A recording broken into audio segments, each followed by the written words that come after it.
Peuple congolais. Ce monsieur que vous voyez s'appelle John Poyi. Après plusieurs enquêtes, nous avons trouvé ce qui suit. Il fait, c'est pas que vous le soutenez. Vous êtes nombreux, on vous a déjà identifié. Nous vous connaissons tous. Avant qu'il soit tard, veillez vraiment à votre vision. Non, votre emblème, c'est l'aigle. L'aigle voit loin. Mais cette vision-là, elle est vraiment dans l'internet. Vous avez mal vu. Vous avez fait un mauvais choix. De choisir Paul Kagame pour choisir le Rwanda. Mais vous ne voyez pas ce qui se cache derrière cette haine qui est en train de mourir auprès des Congolais. Il a été recruté par les Américains depuis 2005 et a été envoyé aux États-Unis d'Amérique pour sa formation militaire dans le centre militaire Army Camp de Richmond, en Virginie. Puis il a été renvoyé au pays ici en RDC et a infiltré l'Agence nationale de renseignement congolais, ANR, sous le régime de Caleb Moutonde. Et lorsqu'il fut repéré par les renseignements de la RDC, les États-Unis l'ont fait fuir avec sa famille pour les USA. Et là, il a reçu du nouveau briefing contre son propre pays, la République démocratique du Congo, et est de nouveau retourné au pays avec une immunité diplomatique sous couvert. L'espion américain s'est bien infiltré au sein des autorités congolaises jusqu'à faire partir François Beya, l'ancien conseiller spécial de sécurité du chef de l'État, en fournissant des fausses informations de coup d'État contre le chef de l'État, Félix Tshisekedi, dans le but de l'écarter et laisser le couloir présidentiel vide. Les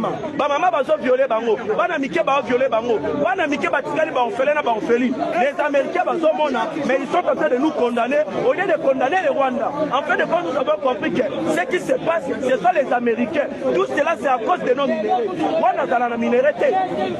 Amérique, tout le monde Congolais. Nous voulons que les Américains, ceux qui vont dire quoi normalité, la minute, tout le monde, la bango, la police partenaire, la bango, c'est les Kagame. C'est le Rwanda, pas le Congo. C'est trop.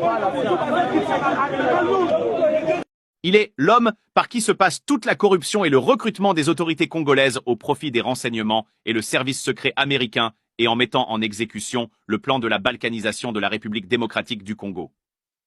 John Poyi est un espion contre son propre pays pour faciliter aux Américains leur plan mis en œuvre de la destruction de la République démocratique du Congo.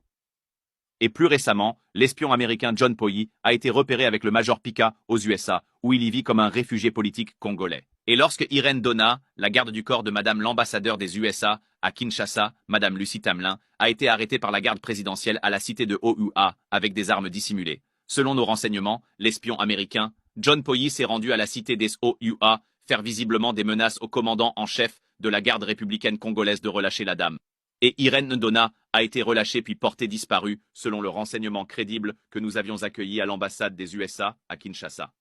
Peuple congolais, John Poyi est un ennemi des Congolais, un traître, un voyou, un homme très dangereux, un canal par lequel le pays s'effondre dans la main des Américains, des Français, des Anglais, des Belges, qui se partagent à la RDC comme un gâteau sans propriétaire.